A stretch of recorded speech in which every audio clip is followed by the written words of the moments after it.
Welcome back to 843 TV. We are now joined by the director of the Bluffton Chamber of Commerce, Shellie West. How are you today? Good. How are you? Good I'm great. Yeah, well, I was also good at the Taste of Bluffton this year. Yeah, it was awesome. I brought my family, and God, I mean, I didn't think you could top last year, but it was huge success, more restaurants, more people, just a fantastic event. Tell us about it. I know it was a success.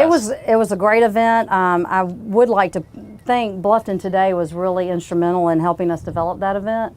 And you know, we wanted to, as a chamber, we don't really focus too much on tourism.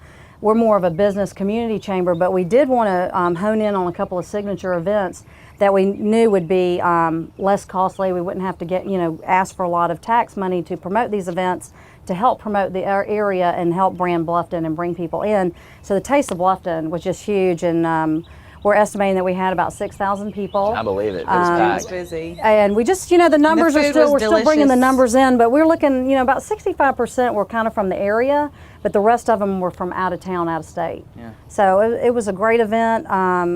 We had 52 vendors, had great sponsorship. A lot of people came out. Probably need John and his crew, his students, to help us next year. Absolutely. Gain those zip codes, because we gained as much as we could, but we probably could have been better at collecting that. But we got a good sample, probably about 1,500 zip codes that we took in to give us a good sample and some statistics on the event. But it was awesome. Second year, it's just going to get better. Yeah, it's one of those events where everybody walks away happy. Y'all had a good event. The restaurants did well, I'm sure. Oh yeah. And half everybody had of fun. them ran out of food. We had like, for example, Palm Key Catering went through 800 sandwiches. Whoa. Joe Loves Lobster, who won the event for overall best taste. He said he went through 120 pounds of lobster. His line is always the longest. That's crazy. It's crazy. His line's always a half a mile long. My girls were fascinated when Palm Key actually pulled the whole pig out of That was awesome. The pig with the apple in its mouth. Yes. Yeah, was and then cool. they decorated it and made it very pretty, and Katie looked at me and she goes, "Is that what we eat?" Yeah. So a great event to showcase our Sure. restaurants in the area and really tell people who we are and what we have to offer here in Bluffton. So it was a good event. Shellie, what's the next event on the horizon? Well, the next event, outside of normal chamber networking, we have another fun event, and that's the Boiled Peanut Festival. It's coming up August 23rd, and that's where we showcase the world's largest boiled peanut. And folks, you can't eat that because it is made out of spray foam insulation. Clayton Colleran and Jared Jester with Jester Communications had this brainchild of making this humongous peanut. We contacted Guinness. Has been It looks like authentic. A yummy peanut. It's close to 22 feet long, and this is a family festival. It's kind of like almost like a county old-timey state fair is the feel that we want for that, and to showcase some of our growers and that kind of thing. But another great event. I went last year and it was packed again. Yes, every time you guys put on an event, it seems to work out so well. It's phenomenal. We started out, Jared Jester was the beginning brainchild. He and Hannah Parrish came up with a chili peanuts, not chili, peanut cook-off 2 years ago, and we did that at the farmers market, and they wanted the Greater Bluffton Chamber to be involved, so we came down there. We had about 300 people. It poured down rain, about 28 entries.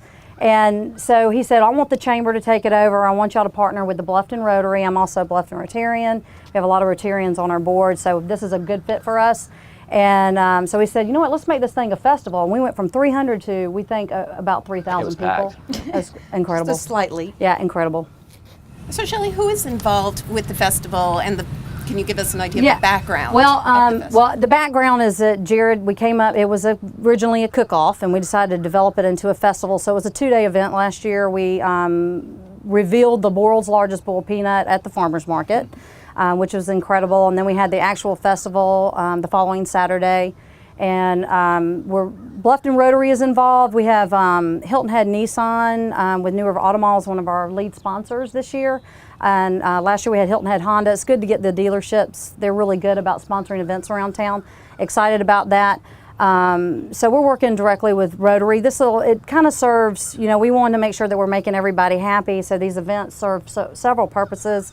One is to showcase the area and have a signature event to bring people in.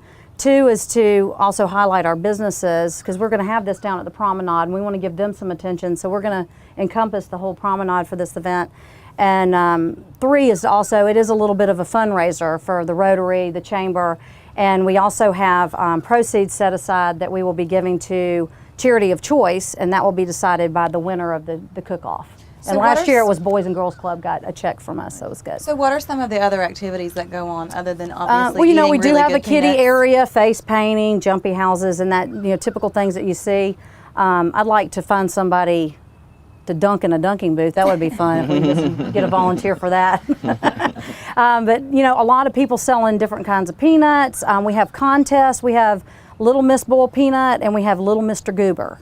And last year the kids were so cute. We talked about opening it up to older people, but we really kept it focused on the little ones. babies to 3 years old, and we had little babies in peanut outfits, y'all, and it was so cute and adorable. That was a hit. And then we had best tasting peanut and most creative. So like your most creative was a pickled bull peanut. It was in pickle juice. That won for most creative. And then you have the overall traditional peanut that wins overall. Some people boil their peanuts in the May River water. It's crazy. Some of the creative stuff we get. You gotta find that right You have taste. people that put crab boil in it. Well, then you have people that put crab boil in there. You'd be amazed at some of the concoctions. Sometimes we you're get. better off just tasting and not But you really think it knowing. might be weird, but a lot of it's good. Well, I think you can't find a better food. I don't think that like to pair with Bluffton than boiled peanuts. Oh yeah, You know, it's And perfect. I think it's huge. It's amazing. When we were down at the event, I ran into one of my cousins from 4 hours away. I'm like, what are you doing here? He had heard about the Peanut Festival, and I Nice. don't even know how. Probably through Facebook. That's a good sign. Yeah. All right. Look forward to it. For more information, call the Chamber. You'll be hearing more about this event and many others here on WHHI, but stay with us. We'll be right back with the next segment of 843 TV.